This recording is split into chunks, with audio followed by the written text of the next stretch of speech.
Chapter 1. Early Years.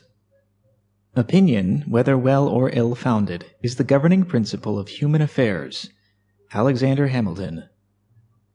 Unlike some of the other founding fathers such as George Washington or John Hancock, Alexander Hamilton was not born into a well-to-do family with plenty of money and prominence.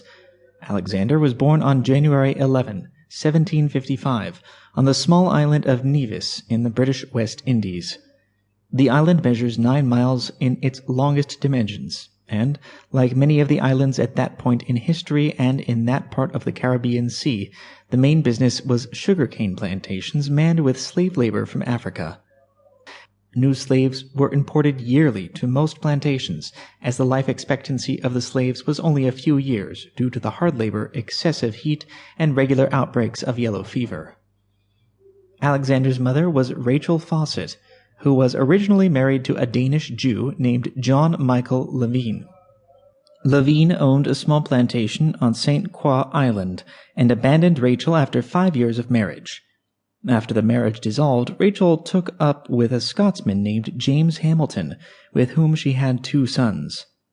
Her divorce decree with Levine did not allow her to remarry, which resulted in both the Hamilton boys being illegitimate in the eyes of the Danish authorities.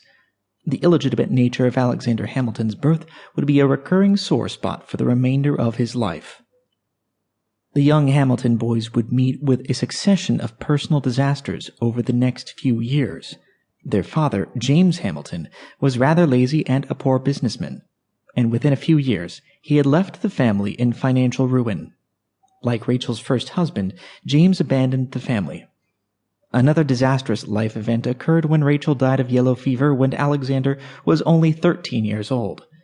Due to the illegitimate nature of the boy's birth, he was left with virtually nothing of his mother's estate. The only physical possessions left to him were a few books. Alexander helped support himself by working at a counting house on St. Croix Island, owned by Nicholas Kruger. The owner of the business fell ill, and young Hamilton ran the business for 6 months while Mr. Kruger recovered. Alexander's skills and knowledge beyond his years became evident to those who knew him on the island. With the help of some of the local men, Hamilton was given the opportunity to sail for America in 1773 to attend school.